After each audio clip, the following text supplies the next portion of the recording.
본 방송에서 제공하는 투자 정보는 투자 판단에 대한 조언입니다. 방송에서 제공하는 주식의 가치, 가격 상승 및 가격 하락에 대해서는 방송사에서 보장하지 않습니다.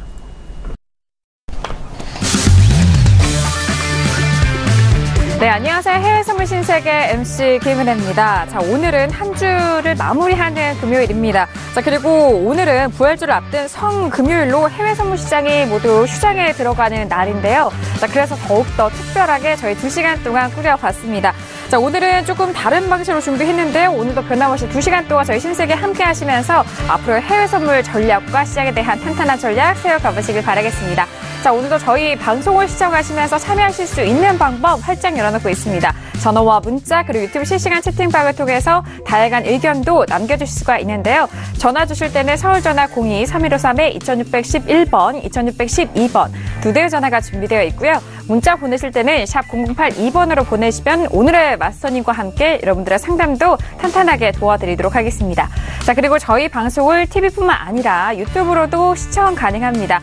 유튜브 들어오셔서 서울경제TV를 검색을 하시면 바로 실시간 시청도 가능하고요. 그리고 채팅방을 통해서 더욱더 편리하고 빠르게 의견도 남겨주실 수가 있으니까요. 많은 활용해보시길 바라겠습니다.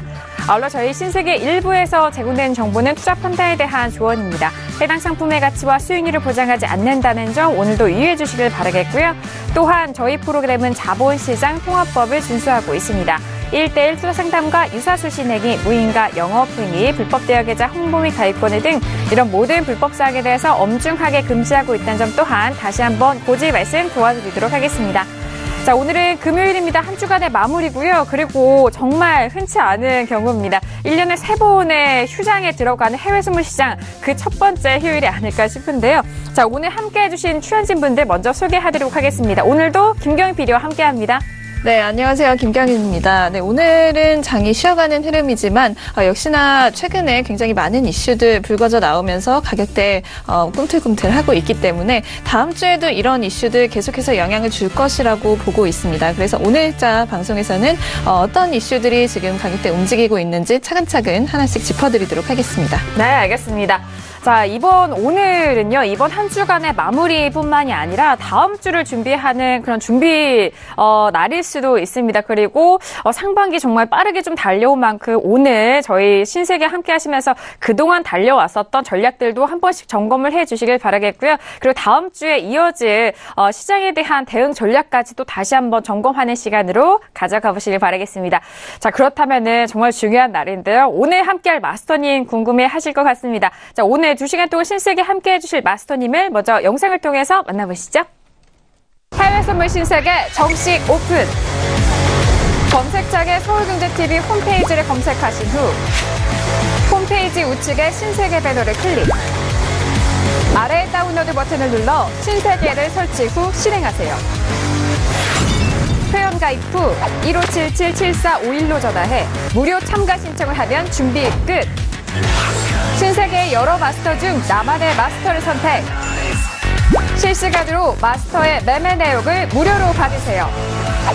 트레이딩의 액션, 해외 선물 신세계. 자세한 사항은 문의 전화 및 홈페이지를 참조하세요.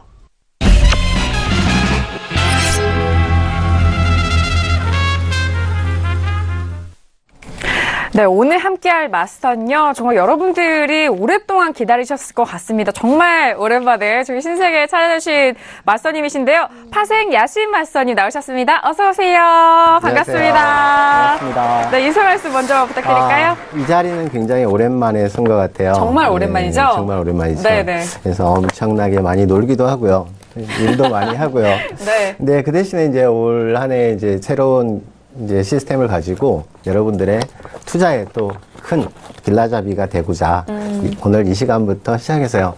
다음부터는 좀 자주 불러주시면 열심히 나와서 여러분들한테 많은 도움 드리도록 하겠습니다. 반갑습니다. 네, 알겠습니다.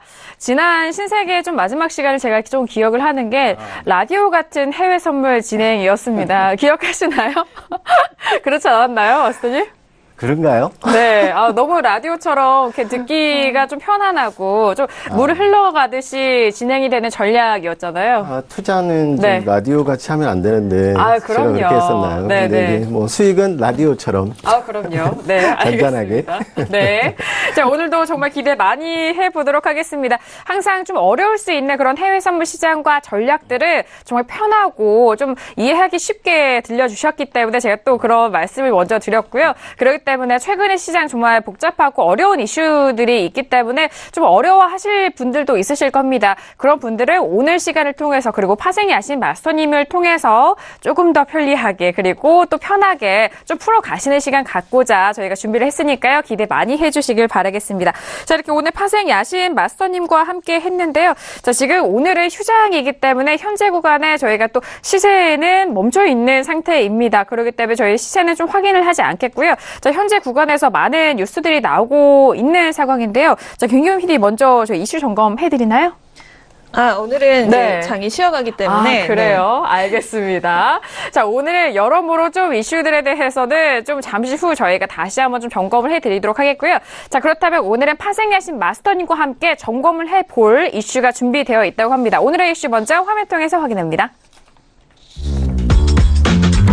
네, 오늘 주간 이슈 분석 이슈들입니다. 먼저 첫 번째 이슈는 미국과 중국에 대한 이슈입니다. 무역전쟁 공포 완화가 되고 있는 상황인데요. 자, 이들 국면 속에서 어떤 전략을 또 세워봐야 되는지 그 이슈 분석해드리도록 하겠습니다. 자, 그리고 두 번째 이슈는요. 미국의 GDP가 호조로 나오고 있는 상황입니다.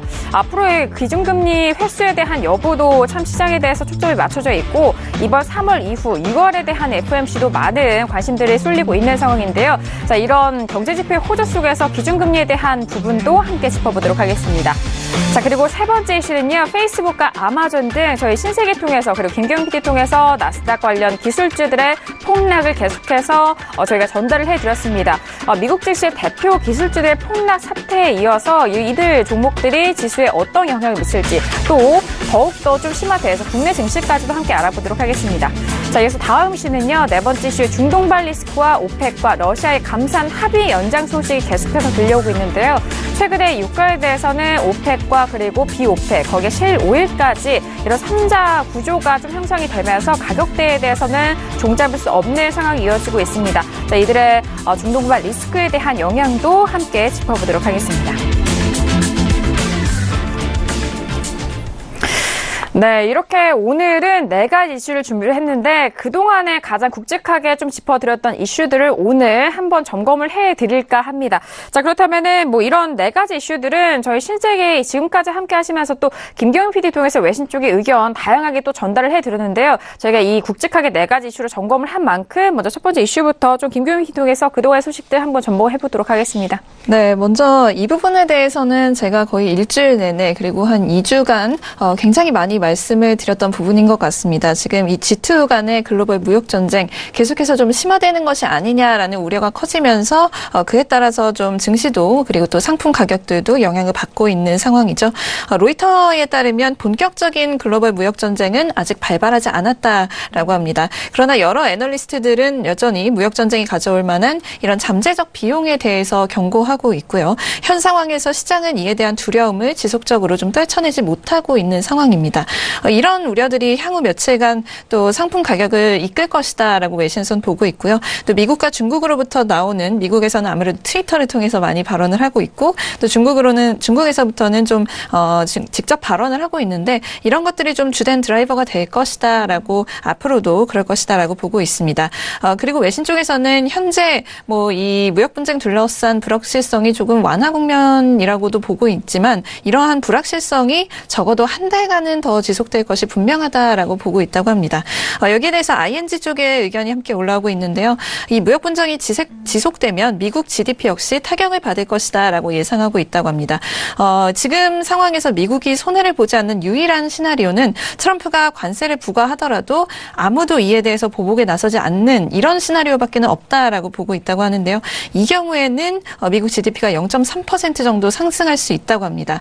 하지만 그런 일은 좀 없을 것이다. 것이다라고 보고 있기 때문에 이 부분은 이제 첫 번째 단계라고 한다면 두 번째 단계는 미국과 각국이 지금처럼 좀 티격태격 싸우는 것이 될 것인데 ING 쪽에서는 현 단계는 이 첫 번째와 두 번째 사이에 있다라고 보고 있다고 합니다. 그러니까 앞으로 좀 더 커질 수도 있고 아니면 다시금 좀 잠잠해질 수도 있는 그런 기로에 놓여 있다라고 보고 있는 것이죠.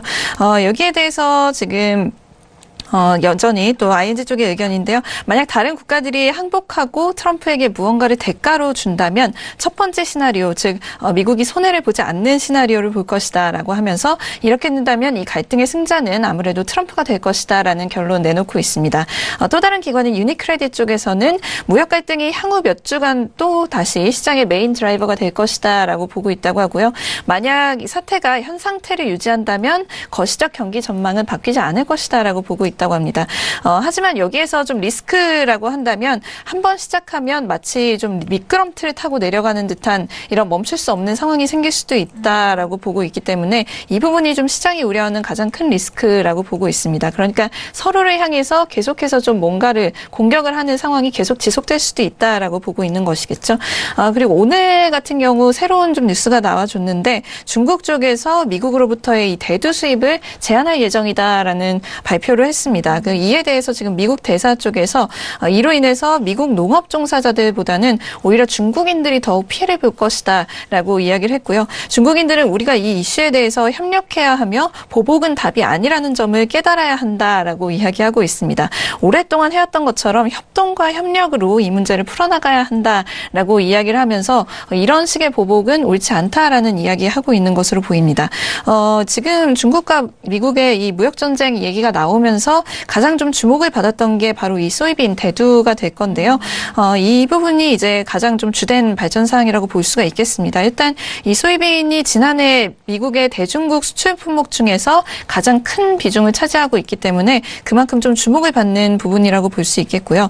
여기에 대해서 미국의 펄듀 대학 쪽에서 연구를 시행했다고 하는데 이런 규제가 실제로 이뤄진다면 미국 같은 경우에는 1억 7천 달러에서 3억 3천 달러 정도의 연간 손실을 볼 것이다라는 계산이 나온다고 합니다. 일단 중국은 전 세계에서 거래되는 이 대두의 60%를 구매를 하고 있고요. 그 구매분의 30%가량이 미국으로부터 온 것이다라고 알려져 있습니다. 이렇게 중국에서 대두를 많이 필요로 하는 이유는 이 대두를 이용해서 좀 가축의 사료를 만들기 때문이다라고 이유를 들고 있는데요. 여기에 대해서 중국 외교부 쪽에서는 중국은 현재 무역전쟁에 얽히고 싶지 않다라고 이야기를 하면서도 만약에 그런 일이 좀 불가피하게 벌어진다면 중국은 우리 자신을 보호할 힘과 자신이 있다라고 이야기를 하면서 이런 전쟁도 불사하겠다라는 좀 상당히 강경한 태도를 보이고 있는 것으로 현재까지 전달이 되고 있습니다. 네, 알겠습니다.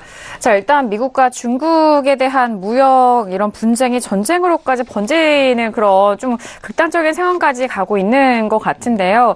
앞서서 중국은 항상 그런 입장인 것 같아요. 그런 보복이라든지 그런 부분으로 좀 외교적으로 많이 좀 갚는 나라이기도 하잖아요. 우리나라의 경우도 그랬고요.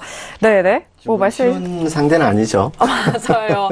예전에 무슨 마늘 사태 약간 이런 것도 기억이 나는 것 같기도 한데 맞아요. 그런데 이런 부분에 대해서는 오히려 중국인들이 좀 피해를 입을 것이다라는 그런 외신 쪽의 의견도 있는데 자 그렇다면 미국과 중국의 이런 무역적인 갈등이 계속적으로 좀 더욱더 극대화하면서 시장에서 조금 계속적으로 좀 두려워하고 있는 것은 마찬가지잖아요. 어떻게 네, 보세요? 지금 미중의 어떤 무역 전쟁이라는 건 사실 원론적으로 보자면 그 이전에 유럽에 대한 미국의 그런 무역 전쟁이 먼저 있었고요. 지금은 그 타겟 대상 자체가 중국으로 바뀌었다라고 생각이 들어요. 근데 이 자체만 보더라도 이건 세계적인 문제가 아닐 수 없다. 왜냐하면 미국 시장에서 단순히 중국만 타겟으로 해서 이런 무역 전쟁을 벌이는 건 아니란 말이죠. 그렇죠. 그렇죠. 하지만 이제 중국 입장에서도 현재 GDP 수준 자체가 미국의 65% 이상을 지금 웃도는 그런 발전을 하고 있는 나라고요. 또 중국 자체가 수출에 의존하는 그런 의존도가 높은 나라가 맞아요. 실질적으로 아닙니다. 그리고 현재 중국 자체가 또 정치적으로 굉장히 안정이 돼 있는 그런 상황이고요. 이렇다 보니까 중국 입장에서는 미국이 아까 말씀하신 대로 전쟁은 원하지 않지만 미국이 그런 강경책으로 나온다면 우리도 맞받아 치겠다, 끝까지 가겠다 이런 이제 의미를 내포하고 있죠. 그래서 세계적인 문제로 사실 수익을 볼 수 있는 나라는 아무도 없다는 거죠. 그죠? 무엇을 위한 것일까요? 네. 그죠. 네. 이제 그걸 원론적으로 한번 따져보니까요. 네. 어떤 의미가 있냐면 미국의 두 가지 쟁점을 볼 수가 있어요. 어떤 정치적인 압박일 수가 있겠고요. 네. 그리고 이제 지금 강대국인 중국이나 이런 나라들이 치고 올라오는 그런 데 대한 어떤 정치적인 보복성에 또 미국의 우월성을 내포하는 이제 그런 강한 것 의미가 같아요. 네. 굉장히 강하고요. 그러니까 단순하게 무역 전쟁이 아니라 어떤 금융적인 면이나 정치적인 그리고 군사적인 모든 의미가 이쪽에 함축되어 있는 그런 부분이 아닐까 싶어요. 거기에 이제 포함되는 것들이 북핵 문제도 있겠고요. 여러 가지 문제들이 있죠. 그러니까 오히려 이제 유럽 쪽에서도 사실 그 이전만 해도 몇 달 전만 해도 이런 그 달러 환율이 약세를 보이고 하다 보니까 네. 대미 수출에 대한 타격이 굉장히 클 수밖에 없고 또 이번에 또 중국 제품에 대해서 600억 달러에 달하는 어떤 관세를 부과하겠다 이런 엄포를 놓은 것이 현재의 문제까지 오게 된 것이고요. 또 아까 언급한 대로 사실 지금 중국에서 미국의 농산물을 가장 많이 수입하는 큰 고객이기 때문에 맞아요. 실질적으로 미국 농민들의 피해 또한 굉장히 클 것이다. 그래서 중국이 오히려 손해를 볼 것이라는 데는 저는 부정적인 의견을 가지고 있어요. 좀 다른 측면이군요. 그렇죠. 네네. 그러니까 싸우면 둘 다 깨지는 거죠. 누구를 위한 싸움이죠? 네. 누구를 위한 자존심 싸움일까요? 싸움인가요? 네, 네. 자존심 싸움일 수가 있겠고요. 네네. 그리고 이게 또 예전에 역사적으로 보더라도요, 1928년도에 이제 후보 대통령이 당선이 되면서 이 당시에 유럽 쪽에 관세를 부과하는 그런 이제 관세 폭탄을 터뜨린 적이 있어요. 그게 이제 1929년도에 미국의 대공황이 왔죠. 맞아요. 그러니까 그 대공황의 여파를 오히려 더 부채질하는 큰 그런 사건이 된 계기가 된 것이 이런 무역 전쟁이기 때문에 서로가 윈윈할 수 없는 서로 죽자는 얘기죠. 한마디로 네네. 해서 이제 저의 그런 그 무역 전쟁에 대한 견해는 저는 그렇게 보고 있어요. 알겠습니다. 그렇다면 제가 좀 질문 드렸다는 게 이제 좀 해소된 것으로 봐도 되냐라고 여쭤보려고 했지만 지금의 소식을 보니까 이거는 해소된 게 아니라 또 다른 국면으로 넘어갈 수 있는 부분이고 김경영 PD의 그 외신 쪽의 의견을 들어보면은 일단 보복을 하지 않고 그대로 받아들이는 나라만이 이게 좀 스무스하게 넘어갈 것으로 보여지네요. 그렇죠? 그렇죠. 이제 우리나라 같은 경우도 철강에 관해서는 우리나라는 관세를 맞아요. 안 주겠다. 네네. 제외됐죠? 그렇죠. 네. 근데 하지만 또 철강 쿼터제를 따지자 보면 오히려 그게 또 결국은 또 이익이 되는 부분은 아니라는 얘기죠. 그래서 네. 이제 그런 부분으로 다 따져보면 모두가 피해를 본다. 뭐 이런 견해를 볼 수가 있겠습니다. 네, 알겠습니다. 뭐 앞서서 지금 중국 쪽의 이야기를 좀 먼저 내놨는데 뭐 유럽 쪽에서는 정말 강한 반발이 있었거든요. 그렇죠. 일단은 뭐 미국의 관세 부과 정책에서 시작한 이런 무역 전쟁이라고 볼 수가 있는데 뭐 앞서서도 계속해서 말씀을 드립니다만 유럽 쪽에서의 정말 강한 반발이 있었습니다. 그런데 이 부분이 오히려 시장에는 좀 악영향을 미치지 않았다라는 그런 우려도 나오고 있는 것 같은데 어떻게 보세요? 지금 유럽 시장 같은 경우는 그 당시만 해도 좀 사실 피해를 안 본 건 아니에요. 이제 미국, 유럽 전역의 이제 주식 자체도 이제 증권 시장 자체도 좀 타격을 받았던 건 사실이었고요. 그렇죠. 하지만 이제 중국으로 그게 떠넘어가면서 오히려 지금 이제 유럽 쪽은 조금 안정화를 찾아가는 이제 그런 모습으로 볼 수는 있겠습니다. 네. 근데 이제 차후 무역 전쟁의 완화는 아직은 지금 결론을 내리기는 좀 시기상조인 것 같고요. 진행 중이다. 네, 진행 중이다. 여전히 진행 중이다. ING 아까 이제 중이다. 네. 뭐 한 달 정도 언급을 하셨는데 뭐 이게 그 재료로 한 달이 갈지 두 달이 갈지는 아무도 모를 거예요. 네, 알겠습니다. 이게 지금 도입부일지 중반기를 지나고 있을지 아니면 지금 말쯤을 지나고 있을지 그 부분에 이제 이런 사태가 좀 마무리가 됐을 때 좀 그때야 판단을 해볼 수 있을 것 같은 문제인 것 같은데요. 자, 그렇다면 일단 미국의 관세 이런 부가 정책 때문에 유럽의 갈등이 시장에 전반적인 글로벌 시장에 더 큰 좀 안 좋은 영향을 미치고 있는 게 아닌지 어떻게 생각하세요? 그렇죠. 당연히 이건 호재는 당연히 아니죠. 그렇지만, 네네. 당연히 호재는 아니고요. 네. 물론 이제 빅 이슈는 나온 상태지만 이제 향후로도 지금 당장에 다음 주부터라도 여기에 관련된 뉴스가 나올 때마다 시장이 출렁길 수밖에 변동성이, 없겠다. 네. 거기에 좀 이제 여러분들이 좀 관심을 가지고 좀 보셔야 될 것 같고요. 네.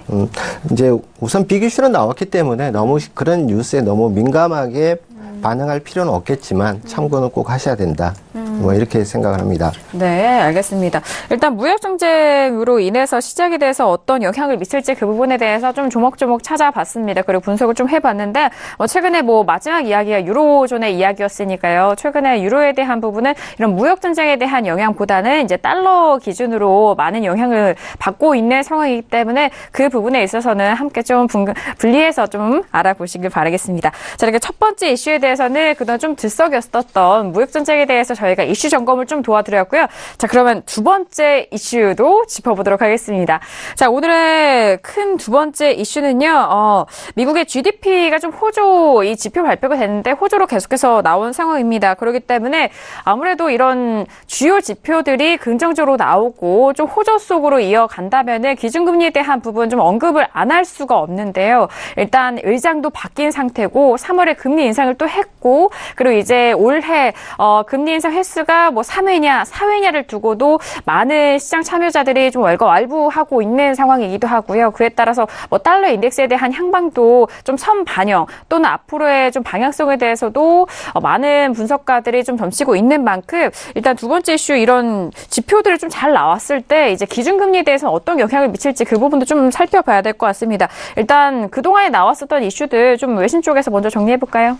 네, 우선 지금 향후에 눈앞에 두고 있는 부분부터 먼저 말씀을 드리면 다음 주 금요일이죠. 논팜 페이롤이 나오게 됩니다. 네. 그래서 이 부분이 이제 3월의 부분이기 때문에 지금 이제 이 부분에 좀 많이들 기다리고 계신데요. 이 부분에 대한 로이터 예측치는 20만 3천 건이라고 합니다. 2월에 31만 3천 건으로 굉장히 좀 호조세로 나왔기 때문에 이 부분보다는 훨씬 적을 것으로 많은 애널리스트들이 예측을 하고 있는데요. 하지만 이 정도로만 나와줘도 여전히 고용시장의 호조가 이어지는 것이다라고 보고 있다고 합니다.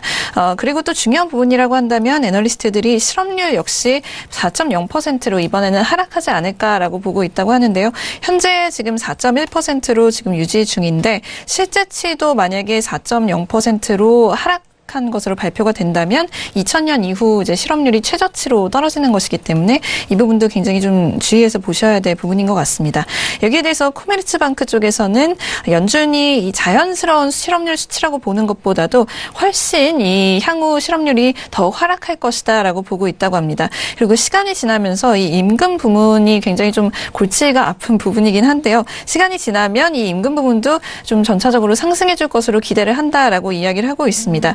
올해 이제 그렇게 될 것이라고 예상을 하고 있는데 만약에 그렇지 않다면 미국 고용시장 전반에 대해서 다시 생각할 필요가 있다라고 이야기를 하면서 이런 부분 좀 예상대로 이뤄질 가능성이 높다라는 점 좀 내놨다고 합니다. 그리고 지금 앞에서도 무역 분쟁에 대한 이야기를 했었는데 이 부분 역시나 지금 좀 연준에서도 좀 우려하고 있는 부분이기 때문에 다시금 좀 정리를 해드리면요. 이 연준 오피셜들 역시 이 새로운 관세 정책의 디테일들을 좀 더욱 알고 싶어하는 상황이다라고 외신 쪽에선 얘기가 나오고 있는 상황입니다. 왜냐하면 이로 인해서 지금 이 경기 전망이 바뀔 경우에는 정책적인 대응이 필요할지 좀 결정해야 하는 시기가 올 수도 있기 때문인데요. 하지만 이런 의견과 함께 일단 연준 쪽에서는 금리 인상 현재로서는 더욱 필요하다는 뷰는 계속해서 유지 중이다라고 보고 있습니다. 현재 이 무역 전쟁 우려가 초반에 나왔던 것보다는 좀 많이 완화됐다라고 보기는 하지만 여전히 좀 진행 중인 상황이기 때문에 이런 상황은 좀 연준에게 골치 아픈 상황을 안겨줄 수도 있다라고 로이터 쪽에서는 보고 있고요. 일단 연준이 현재 그 안정적인 물가 상승 그리고 완전 고용을 목표로 하고 있기 때문에 이 새로운 관세 정책으로 인해서 이 미국 수출 기업들이 피해를 입을 것으로 추측할 수 있는 상황이라서 이런 부분도 좀 챙겨서 생각을 해야 하는 것이 아닌가라는 이야기가 나오고 있는 것으로 보입니다. 이에 대해서 지금 다양한 연준 멤버들의 발언이 이어지고 있는데요. 달라스 연은 총재죠. 로버트 카플란은 이 부분에 대해서 좀 우려를 하고 있다라고 하면서도 연준의 정책적인 뷰에서 볼 때는 이것이 어떤 결과를 낳을지 좀 지켜볼 것이다라고 이야기했다고 합니다. 그리고 또 이어서 카플란은 최근에 이런 무역을 둘러싼 분쟁은 사실 이 얘기 굉장히 많은 애널리스트들이 했던 이야기이긴 합니다만은 향후의 실제 정책이라기보다는 이 트럼프의 협상 테크닉에 가깝다라는 발언도 했다고 합니다. 그리고 이어서 아틀란타 연은의 라파엘 보스틱 같은 경우에는 이 분쟁 애초에 예상했던 것보다 길지 않을 것이다라고 이야기했다고 합니다. 그래서 계속해서 좀 많은 외신들에서 이야기한 부분이긴 합니다만은 트럼프 대통령의 성향 자체가 일단 좀 크게 질러보고 약간 아니다 싶으면 이렇게 뒤로 이제 슬슬 양보를 하는 경향을 갖고 있기 때문에 정책이 처음에 어떻게 발표되느냐에 반응하지 말고 실제 정책이 어떻게 이행되느냐에 대해서 좀 관망하는 자세로 지켜봐야 한다라는 발언을 했다고 합니다. 일례로 지금 트럼프 정부가 발표했던 이 철강과 알루미늄 관세 정책이 실제로는 애초에 생각했던 것보다 훨씬 소규모의 그룹에게만 적용되었음을 좀 예시로 들었다라고 이야기를 하고 있습니다. 그리고 역시나 파월 의장도 이 부분에 대해서 언급을 했다고 하는데요. FOMC에서 뭐 다양한 이야기 오갔습니다만은 이 무역 분쟁이 진행 중이기 때문에 이 부분에 대한 우려도 빼놓지 않고 나왔다고 합니다. 하지만 이어서 다른 연준 멤버들 역시 이 분쟁으로 인해서 미국의 현재 경기 전망을 바꾸지는 않았다라는 이야기 하고 있다고 합니다. 우선 지난 FOMC에서 연준 멤버들이 올해 지금 2번의 금리 인상이 더 있을 것이다라고 기대한다는 어떤 암시를 줬었죠. 여기에 대해서 카플란과 보스틱 같은 경우에는 여전히 올해 3회 인상이 더 있을 것이다. 그러니까 한 번 이미 했기 때문에 4번 올해 총 금리가 인상될 것이다라고 기대하고 있다라는 점 밝힌 바가 있습니다. 이어서 또 미니애폴리스 연은 총재죠. 닐 카시카리 같은 경우에는 연준이 이 무역 분쟁 리스크를 털어버리지 못하고 있다라고 이야기를 하면서 가장 나쁜 시나리오는 무역 분쟁으로 인해서 글로벌 경기에 대한 자신감의 위기가 찾아오는 것이다라고 이야기를 하면서도 그런 일을 예상하고 있지는 않다라는 발언을 했다고 합니다. 그러니까 여전히 지금 전반적으로는 무역 분쟁이 진행 중이다라고는 하지만 이런 기준금리 인상 전망이라든지 미국의 이런 견조한 경기 성장 전망에는 큰 변화가 없는 것으로 연준 멤버들은 판단하고 있는 것으로 보고 있습니다. 네, 알겠습니다. 자, 일단 뭐 경기 지표 호주가 계속해서 나오고 있고 다음 주엔 농팜도 나오는데요. 일단 주요 지표들의 소식들이 나오고 있는 상황입니다. 일단 앞서서 GDP가 호조로 나오고 있고 이번에 연준 의장도 바뀐 만큼 그런데 이번에 첫 FOMC 안에서는 올해 3번의 인상 가능성 쪽으로 좀 방향이 잡히면서 시장에 조금 또 다른 변동성은 없을 것이다라는 그런 상황 속에서 안동을 가지고 있는 상황인데요. 그렇다면은 뭐 계속적으로 항상 횟수에 대해서 왜 이렇게 횟수에 대해서 목숨을 거냐라고도 하실 수가 있죠. 정말 중요한 문제잖아요. 네. 지금 횟수가 중요한 건 아니라고 봐요. 네. 지금 이제 올 초만 해도 4번의 인상이 있을 것이다. 뭐 이렇게 반응이 나왔다가 지금 불과 뭐 두어 달 지난 이 시점에 3번의 또 인상이 있을 것이라는 그런 예상이 나오고 있고요. 뭐 잠시 후에 말씀드리겠지만 그 이유에 대해서 네. 지금 또 뭐 파월 같은 경우도요. 지금 어떤 성격적인 성향이 조금 변했다는 또 부분도 조금 이따 언급을 드리도록 할게요. 그래서 네네. 뭐 3번이든 4번이든 그거는 향후에 어떤 이 경기 지표에 따라서 바뀔 가능성이 아주 높기 때문에 지금 올 1년 내내 그건 이슈화가 될 거예요. 매달 여러분들이 괴롭히는 아마 그죠. 이슈가 될 것인데 그죠. 그런 부분에 대해서 다가오면 걱정해도 늦지 않다. 그러니까 너무 지금 신경 쓰실 필요 없다. 투자가 여러분들은 그렇게 생각하시면 될 것 같아요. 네, 알겠습니다. 뭐 일단 주요 지표 하나씩 나올 때마다 그때 그렇게 좀 흔들리시는 시청자분들을 위해서 좀 말씀을 해주시는 것 같은데 일단 알겠습니다. 자, GDP 호조 속에서 이전 기준금리 인상 횟수와 시기에 대한 부분 매번마다 이 지표가 어떤 결과로 나오느냐에 따라서 많은 분석가들 또 내 투자자분들이 좀 어려워하시거나 어떻게 좀 변할까라고 이렇게 고민하시는 분들을 위해서 일단 좀 안도감을 먼저 주신 것 같고요.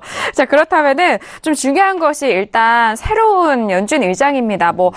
의장이 좀 연임이, 다음 차기로 되기 전부터도 이 인물에 대해서 많은 분석을 했잖아요. 하지만 항상 상황은 변하고, 사람도 변하고, 이런 이슈도 변하고 그러기 때문에 항상 이런 성격이었어라고 해서 이런 기조로 갈 거라고 한 것은 절대 그렇게 마무리가 되지 않았잖아요. 그게 아주 키포인트예요. 네, 맞습니다. 그렇기 때문에 원래 제롬 파월에 대한 성향들 정말 많은 분석가들, 투자자들이 진짜 내 친구보다 더 가깝게 성향 파악을 했었을 것 같은데 어떻게 보세요, 마스터님은? 안 그래도 진짜 준비를 했는데요. 네네.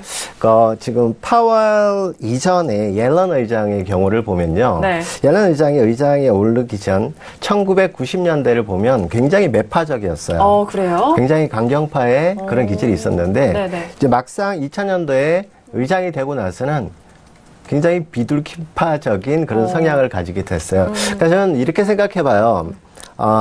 내가 대통령이 되기 전에는 네. 야당에서 뭔가를 하겠다. 굉장히 강경한 발언을 많이 할 수 있죠. 그렇죠. 뭐 책임질 일 없으니까요. 근데 그렇죠. 막상 그 자리에 올라서고 나면 네.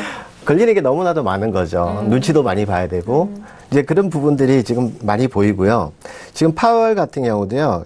기존에는 얼마 전까지만 해도 굉장히 매파적이다. 그러니까 모르시는 분들을 위해서 말씀을 드리면 네네. 이 매파적과 비둘기파적이라는 이 두 가지가 있는데요. 이게 원래 유래는 이 베트남전에서 이게 유래가 됐어요. 그러니까 베트남전을 강경하게 전쟁으로 몰아가야 된다는 강경파와 아니다. 유화 정책을 써서 가야 된다는 그런 이제 파가 비둘기파. 여기서 이제 유래가 됐고요. 네. 지금 파월 같은 경우도 굉장히 매파적인 그런 상황에서 올 3월 금리 발표할 때는 오히려 비둘기파도 아니고 매파도 아닌 그 중간이 올빼미파예요. 그래서 이번에 제가 느끼기에는 굉장히 올빼미 같은 그런 성향을 많이 느꼈어요. 네네. 네, 알겠습니다. 올빼미다. 네, 올빼미다. 올빼미가 결론이었군요. 결국 올빼미예요. 네. 여러분 가만 생각해 보시면 올빼미예요. 이것도 아니고 저것도 아니거든요, 사실. 네네. 아니, 그러면은, 뭐, 모르시는 분들을 일단 뭐 뭔가 비둘기도 아니고 이 매파도 아니고 이 두 성향을 다 가지고 있는 이 올빼미파가 중도적으로 좋은 게 아니냐라고 그렇게 생각할 수도 있잖아요. 전혀 그럴 수는 없죠. 그렇죠. 네. 절대 그렇지 않아요. 비둘기파가 좋지도 않고요. 매파가 좋지도 않아요. 왜냐하면 그 동물적으로 보면 비둘기가 알고 보면 굉장히 잔인한 새 중에 하나거든요.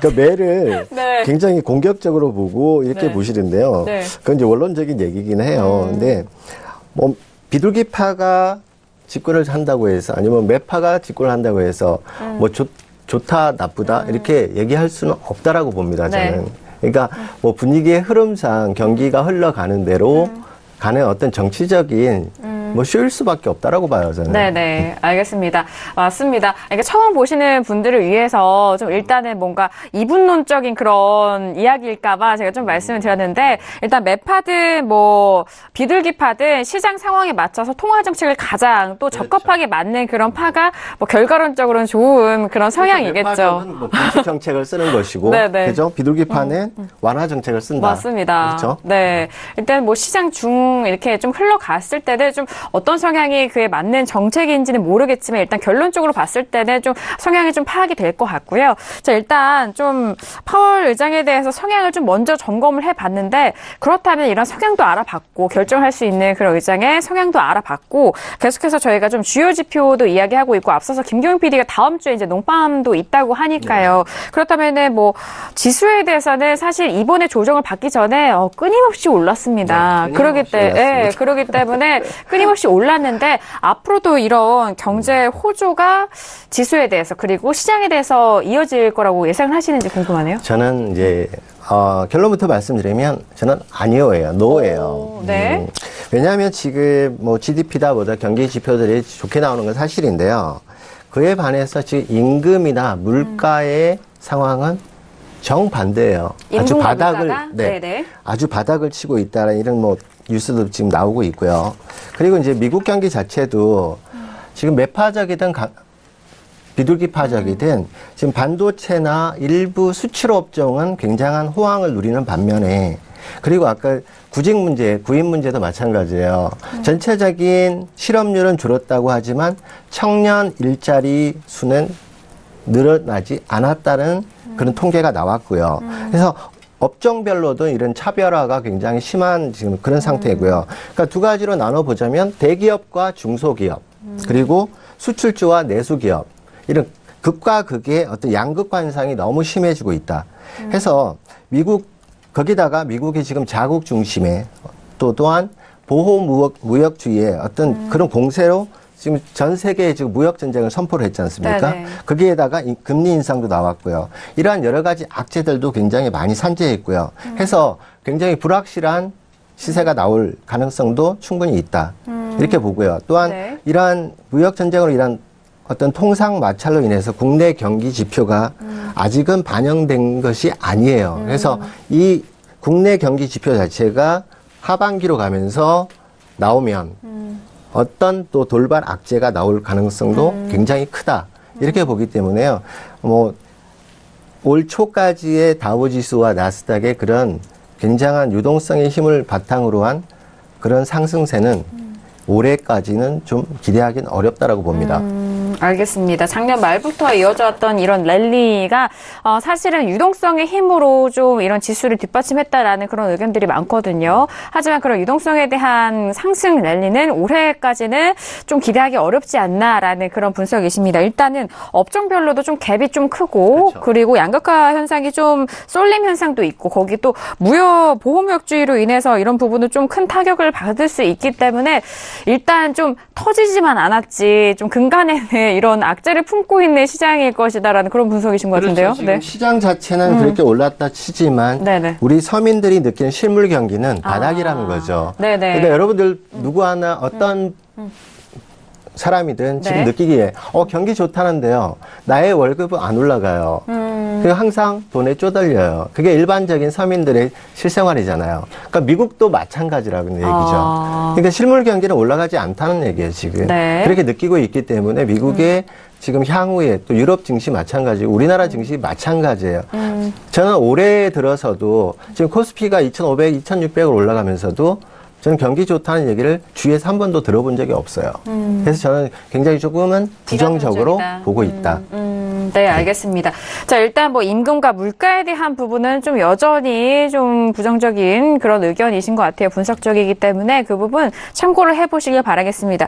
뭐 앞서서 경제 호조에 대한 부분 랠리 이어갈 수 있을지 여부를 먼저 여쭤본 게 그렇다면 이번에 금리 회수에 대한 뭐 일단 점도표도 나왔고요. 근데 이제 금리 인상 횟수가 좀 바뀔 수 있는 가능성에 대해서 지금부터도 항상 계속적으로 점치고 있거든요. 왜냐하면 금리 인상에 대한 가능성은 FOMC 전부터 퍼센테이지로 점점 이렇게 좁혀 들어가잖아요. 가능성 어떻게 보세요? 그러니까 그 퍼센테이지마저도 네네. 어떤 통계에 의해서 나오는 거잖아요. 그렇죠. 그렇기 네. 때문에 아까도 말씀드렸지만 올해 인상 횟수가 2번도 될 수 있고요. 많게는 4번도 될 수 있어요. 그러니까 그 횟수에는 전혀 상관할 일이 아닌 것 같아요. 어차피 투자가 입장에서는 그렇죠. 시장의 흐름대로 그 시장에 맞게끔 투자를 하는 것이지 뭐 4번 된다고 해서 수익을 못 내라는 법도 없고요. 중요한 2번밖에 안 말씀이시네요. 되는 것도 네. 마찬가지라고 봐요. 그래서 맞아요. 거기에 너무 신경 쓸 필요 없다. 다시 한번 말씀드리지만 거기에는 너무 신경 쓰실 필요 없다. 그렇죠. 네. 알겠습니다. 거기에는 너무 많은 신경을 쓰지 않으셔도 된다라는 부분은 마스터님의 자신감으로 제가 좀 보여지는데 그 자신감을 잠시 후 2부에서 좀 풀어주신다고 하니까 좀 기대를 해주시면 좋을 것 같습니다. 자, 일단 뭐 금리 인상에 대한 부분은 좀 포괄적으로 좀 파악을 하시고 좀 미리 좀 분석을 하고 싶은 시청자분들의 많은 좀 궁금증이기도 해서 함께 좀 풀어드리기도 하겠고요. 일단 좀 참고해 보시길 바라겠습니다. 자, 이렇게 두 번째 이슈는 미국의 GDP 호조에 따라서 기준금리에 대한 횟수 그리고 가능성에 대한 부분 다시 한번 저희가 좀 분석을 도와드렸고요. 이어서 세 번째 이슈 점검해 보도록 하겠습니다. 자, 세 번째 이슈는 최근 저희 신세계를 통해서 그리고 김경윤 PD 통해서도 많이 좀 전달을 해드렸던 소식인데요. 계속해서 페이스북 소식은 매일 좀 나왔었던 것 같고요. 거기에 좀 어제장엔 또 아마존도 함께 좀 추가가 된 상황이었습니다. 대표적인 기술주의 폭락 사태로 나스닥이 특히나 워낙 그 S&P 비교해서 나스닥이 좀 변동성이 원래도 있었던 지수이긴 한데 최근 들어서 변동성이 더욱더 높아졌었던 상황입니다. 그런데 이들 기업들이 도대체 어떤 일로 이렇게 좀 변동성이 나오고 좀 악재가 발생을 해서 주가가 이렇게 흔들리는지 먼저 외신 쪽에 좀 의견 그동안의 소식들 한번 정리를 해볼게요.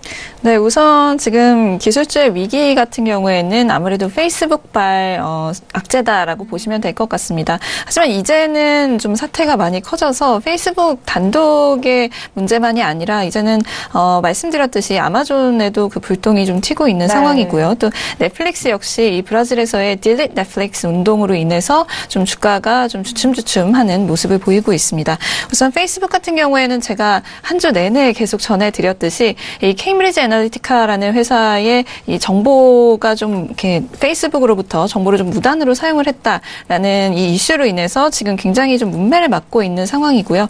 유명 인사들 페이스북을 삭제하자라는 어떤 운동을 통해서 계속해서 이 페이스북 좀 주가 힘을 못 쓰고 있는 상황입니다. 그리고 이제는 아마존이 그 무대에 다시금 올랐는데요. 블룸버그 쪽에서 이 트럼프 대통령이 최근 들어서 이 아마존을 좀 더 이렇게 급격하게 몰아붙이는 것에 대해서 이유를 좀 찾았다라는 기사를 냈는데요. 아마존이 이 대워싱턴 로비 회사와 관계를 끊었다라고 오늘자로 기사를 냈습니다. 그래서 현재 지금 이 로빙 펌스라고 나오는데 굉장히 이름이 깁니다. 그래서 이런 이름을 가진 이 회사가 아마존과의 지금 현재 좀 관계를 끊었다. 그러니까 계약이 해지됐다라고 보고 있는 것인데요. 대략 일주일 전쯤에 이 일이 일어났다라고 추측을 하고 있고요. 그 이후에 이제 트럼프 대통령이 트위터를 통해서 아마존에 대한 이 공격을 굉장히 했었죠. 어제장에서도 제가 전달을 해드렸는데 이 아마존이 미국에 세금을 충분히 내고 있지 않으며 미국의 우편 시스템을 굉장히 많이 이용만 하고 아무래도 이 아마존이 온라인 그 이커머스 회사이기 때문에 지금 이렇게 좀 주문을 온라인으로 하고 직접 이렇게 받아보는 시스템이기 때문에 미국의 우편 시스템을 아무래도 이용을 하게 됩니다. 근데 여기에 대해서 지금 막대한 노동력이 들어가는데 그에 대해서는 전혀 어떤 추가적인 비용을 내고 있지 않다라고 공격을 하고 있는 상황이고요.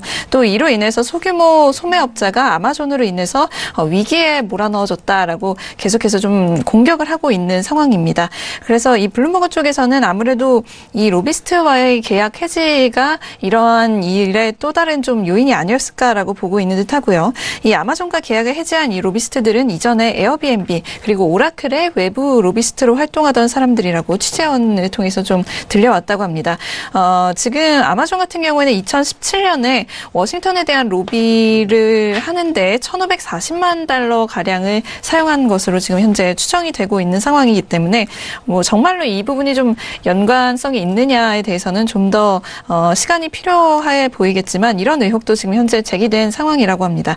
그리고 또 다른 이제 이유라고 한다면 아무래도 이 아마존의 CEO인 제프 베조스가 트럼프에 대해서 굉장히 좀 호의적이지 않은 언론사인 워싱턴 포스트의 사주라는 점도 이런 요인으로 좀 꼽히고 있는 상황이고요. 또 이어서 지금 블룸버그 쪽에서는 향후 지금 기술주가 얼마만큼 좀 더 이렇게 하락을 할 것인가에 대해서는 이 부분이 좀 힌트가 될 것 같은데요. 트럼프가 실질적으로 아마존을 어떻게 공격할 수 있는가에 대해서 추측하는 기사를 현재 내놓은 상황입니다. 그래서 몇 가지 정도의 지금 공격 방법을 들고 있는데 뭐 소비자 보호법에 의거해서 개인정보와 신뢰도에 관련한 뭐 공격을 할 수도 있다라고 보고 있고요. 또 몇몇 이 미국의 주들로 하여금 아마존으로부터 세일즈 텍스를 걷는 것을 좀 허용하는 방법도 있을 것이다라고 이야기를 하고 있고요. 또 앞에서 우편 서비스 말씀을 드렸는데 이 부분에 대해서 요금을 더욱 많이 부과하는 방법 뭐 이런 정도의 보복책이 좀 있을 것이다라고 보고 있고요. 또 아마존이 현재 이 펜타곤과 몇 억 달러에 달하는 클라우드 서비스 계약을 따내려고 하는 상황인데 이 부분을 또 트럼프 대통령이 본인의 권한으로 좌절시킬 수도 있다라고 블룸버그 쪽에서는 보고 있습니다. 하지만 실제적으로 이런 부분을 트럼프 대통령의 능력으로 할 수 있기는 하지만 정말로 이런 거를 할 수 있느냐 이 부분에 대해서는 한계가 있다라고 분석하고 있는데요. 저스티스 디파트먼트나 뭐 페더럴 트레이드 커미션에서는 굉장히 좀 독립성을 보장받는 기관이기 때문에 우편국 역시 마찬가지이고요. 그래서 트럼프 대통령의 말 한마디로 이렇게 모든 것을 좀 하지는 않을 것이다라고 보고 있는 상황입니다. 그리고 아무래도 세제 법안을 개편하는 것은 의회의 협조를 필요로 하는 것인데 아시다시피 세제 개편안이 통과된 지 뭐 얼마 되지 않은 상황이기 때문에 다시금 좀 협상 테이블을 여는 것은 굉장히 피곤한 일이고 이런 것을 좋아하는 사람들은 아마 없을 것이다라고 블룸버그 쪽에서는 보고 있습니다. 그래서 이런 지금 트럼프 대통령이 계속해서 트위터를 통해서 아마존을 공격하고 있는 상황인데 이런 부분은 지속이 될 수 있겠지만 실제적으로 아마존에게 좀 위해를 가하는 것은 아무래도 한계가 있지 않을까라고 블룸버그 쪽에서는 보고 있는 상황입니다. 그리고 또 이런 전반적인 소셜 네트워크 컴퍼니들에게 악재가 될 수 있는 소식도 하나 있는데요. EU 쪽에서 이번에는 소식이 나왔습니다. EU에서 좀 새로운 정보 관련 이제 법안이 발의가 된다고 하는데요. 이 부분으로 인해서 이제 대형 기술주들이 좀 흔들릴 수 있다라고 CNBC 쪽에서 기사가 나와 있습니다. 그래서 이 새로운 법안의 이름 역시나 좀 깁니다. General Data Protection Regulation이라고 해서 줄여서 GDPR이라고 이름이 붙여졌는데요. 이 부분이 지금 5월 25일부터 효력이 발생하게 됩니다. 이게 지금 새롭게 생긴 것은 아니고요. 2년 전인 2016년 4월에 통과가 돼서 2년간의 어떤 계도 기간을 갖고 나서 지금 현재 이제 실행이 되는 것이 임박한 상황인데요. 지금 EU의 28개국에서 모두 통용되는 법안이 될 것이다라는 이야기 들려오고 있는 상황이고요. 또 EU에 위치한 기업들뿐만이 아니라 EU 국가에서 서비스를 운영하거나 유저를 갖고 있는 경우도 모두 포함이 된다라고 이야기 나오고 있습니다. 일단 이 법안의 핵심적인 내용이라고 한다면 소비자들이 그들의 데이터를 컨트롤할 권리를 갖는 것이다라고 외신 쪽에서 설명을 해주고 있습니다. 지금 이제 예를 들어서 뭐 우리나라도 마찬가지지만 이런 포털 사이트라든지 뭐 이런 사이트에 가입을 할 때 이런 개인정보 약관을 다 읽으시는 분은 아마 없을 겁니다. 그래서 아마 이 미국에 위치한 이런 컴퍼니들도 마찬가지인 것 같은데요. 그래서 지금까지 했던 것처럼 유저에게 좀 모호하거나 혼란을 줄 만한 말로 이렇게 기업들이 데이터를 은근슬쩍 사용하는 것을 막고자 하는 법안이다라고 이야기되고 있고요. 아무래도 페이스북에 일어난 이 악재 같은 부분이 이런 것과 연관이 있는 부분이다 보니까 이런 걸로 인해서 지금 모든 SNS 컴퍼니라든지 뭐 기술주들에게 이런 악재가 좀 확대돼서 적용이 되고 있다라고 보고 있습니다.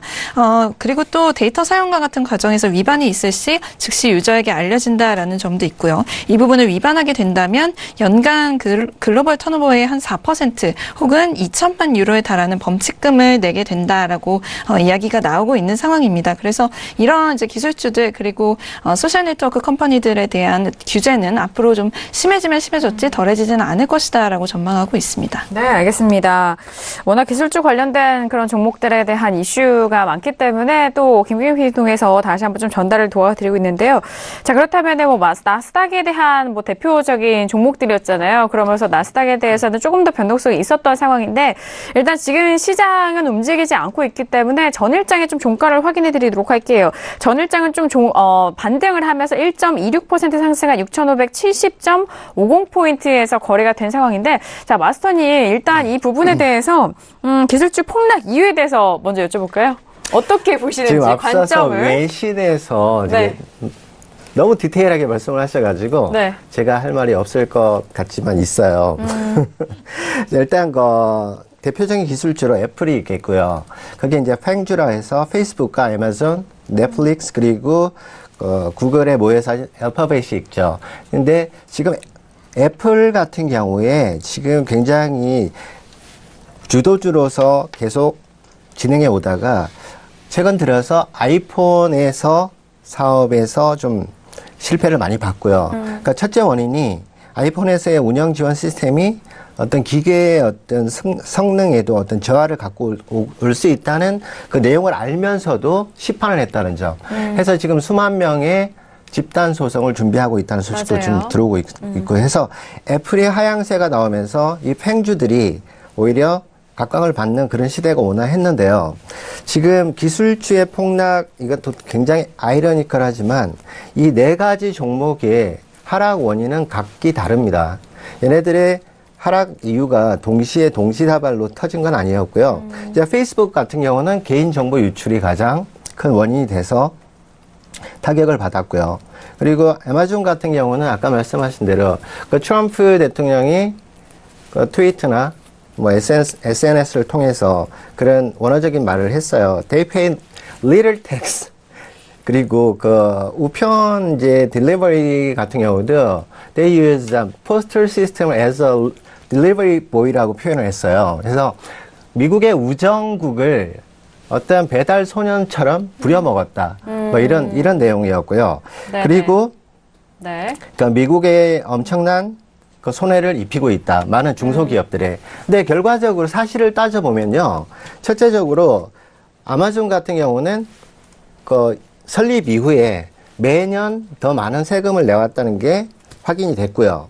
그리고 우정국의 그 사용료도 어떤 혜택을 받고 적은 비용으로 낸 것도 사실이 아니었고요. 미국의 우정국 자체가 굉장히 지금 재정적으로 어떤 위기에 있는 상황은 맞는데요. 그 이유는 퇴직자들에 대한 건강보험과 연금보험에 의해서 그런 자본이 많이 축소되면서 이제 그런 문제가 드러났다는 거고요. 해서 문제가 계속해서 드러났죠? 네, 그렇죠. 그래서 트럼프가 말한 아마존에 대한 이런 공격은 어떤 타겟에 대한 아마존에 대한 집중 공격이 아닐까.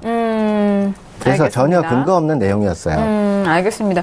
그렇다면 뭐 짤막하게 이 말씀을 좀 여쭤봐야 될 것 같은데 그렇다면 다음 주 월요일부터 이제 좀 개장을 하잖아요. 그러면 이런 이슈들이 좀 선물 시장에는 어떻게 일단 나스닥 지수에 가장 큰 영향을 미치겠죠? 어떻게 영향을 그렇죠. 미칠까요? 나스닥에 영향을 미치지 않을 수가 없어요. 가장 대표 주자들이기 때문에요. 여기다가 지금 그 테슬라 그리고 그 전기 자동차에다가 자율주행 또 사건이 발생을 하면서 엔비디아라든지 테슬라 이런 회사들도 지금 굉장한 타격을 받았기 때문에 다음 주 초부터 중반까지는 이런 혼조세가 나올 가능성이 높다라고 보여지고요. 네. 또 미국의 그런 SNS에 대한 소셜 네트워크에 대한 규제 강화도 기술주에 대한 어떤 압력이 될 가능성이 높다. 이렇게 보여집니다. 해서 네. 지금 굉장히 호재는 없다라고 보여져요. 알겠습니다. 나스닥 시장 안에서 상승 모멘텀이라든지 이런 호재성 소식들이 없기 때문에 지수가 좀 메말라 있는 상태네요. 그렇죠. 한마디로 말씀드려서. 알겠습니다. 자, 일단 나스닥 기술주 관련돼서 최근에 폭락 사태와 관련된 이슈 저희가 좀 점검을 해드렸고요. 시간이 벌써 정말 일부 빠르게 흘러가서 여기서 좀 마무리를 지어야 될 것 같습니다. 네 번째 이슈였던 오일 관련된 중동 리스크 사태에 대한 부분 같은 경우에는 잠시 후 2부에서 저희가 전달해드리도록 하겠고요. 자, 중요한 것은 저희가 2부에서는 또 파생야신 마스터님이 직접 픽한 그런 종목들에 대한 전략도 함께 짚어드리도록 하겠습니다. 거기에 또 파생야신 마스터님만의 그런 노하우죠. 강의 내용도 함께 추가가 됐으니까요. 2부도 많은 기대해 주시길 바라겠습니다. 자, 저희 신세계 1부에서 다양한 투자 내용 말씀을 드렸습니다. 저희가 말씀드린 내용은요. 투자 판단에 대한 조언이고요. 해당 상품의 가치와 수익률을 보장하지 않습니다. 또한 저희 프로그램은 자본시장 통합법을 준수하고 있습니다. 1:1 투자 상담과 유사수 신행위, 무인과 영업행위, 불법 대여계좌 홍보 및 가입거래 등 이런 모든 불법 사항에 대해서 엄중하게 금지하고 있다는 점 또한 다시 한번 고지 말씀 도와드리도록 하겠습니다. 자, 1부 여기서 마무리하겠고 잠시 후 2부에서도 파생야신 마스터님과 함께 돌아오도록 하겠습니다. 감사합니다.